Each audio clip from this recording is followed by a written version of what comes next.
കഴിഞ്ഞ വർഷം നവംബർ 18-നാണ് വിവാദ ഡോക്യുമെന്ററി പുറത്തിറങ്ങിയത്. അതിനു മുമ്പ് ധനുഷിന് നയൻതാര തുറന്ന കത്ത് അയച്ചതോടെയാണ് ഇരുവരും തമ്മിലുള്ള തർക്കം പരസ്യമായത്. 2 വർഷം ആവർത്തിച്ച് അഭ്യർത്ഥിച്ചിട്ടും ധനുഷ് ദൃശ്യങ്ങൾ ഉപയോഗിക്കാൻ അനുമതി നൽകിയില്ലെന്നായിരുന്നു ആരോപണം. നാനും റൌഡിദാൻ എന്ന സിനിമയുടെ പകർപ്പവകാശ ലംഘനത്തിന് നടൻ ധനുഷിന്റെ നിർമ്മാണ കമ്പനിയായ വണ്ടർബാർ ഫിലിംസ് പ്രൈവറ്റ് ലിമിറ്റഡ് 1 കോടി രൂപയുടെ നഷ്ടപരിഹാരം ആവശ്യപ്പെട്ട് സിവിൽ കേസ് ഇപ്പോൾ ഫയൽ ചെയ്തിരിക്കുകയാണ്.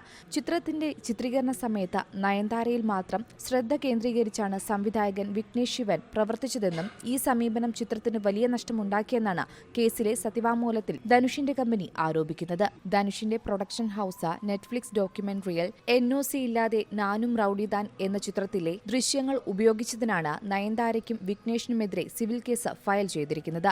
1 കോടി നഷ്ടപരിഹാരം ആവശ്യപ്പെട്ട് സമർപ്പിച്ച ഹർജിയിലെ സത്യവാങ്മൂലത്തിലാണ് നയൻതാരയുടെയും വിഘ്നേഷ് ശിവന്റെയും പ്രവർത്തികൾ പരാമർശിക്കുന്നത്. അതായത് 4ാമത്തെ പ്രതി വിഘ്നേഷ് ശിവൻ അനാവശ്യമായി 3ാമത്തെ പ്രതിയായ നയൻതാരയിൽ മാത്രം ശ്രദ്ധ കൂടുതൽ കേന്ദ്രീകരിക്കാൻ തുടങ്ങിയെന്നും മറ്റ് അഭിനേതാക്കളെയും അണിയറ പ്രവർത്തകരെയും അവഗണിച്ചുകൊണ്ട് 3ാം പ്രതി ഉൾപ്പെട്ട രംഗങ്ങളിലൂടെ ഒന്നിലധികം റീടേക്കുകൾ എടുത്തുവെന്നും അവർ മാത്രമാണ് മികച്ച പ്രകടനം കാഴ്ചവെക്കുന്നതെന്ന് ഉറപ്പുവരുത്തുവാനും മറ്റ് അഭിനേതാക്കൾക്ക് മുൻഗണന നൽകാതിരിക്കാനും സംവിധായകൻ പ്രത്യേകം ശ്രദ്ധിച്ചുവെന്നും ആരോപണമുണ്ട്.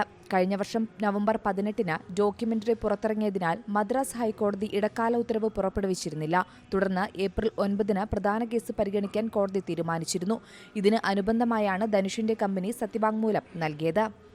National desk Zee Malayalam news.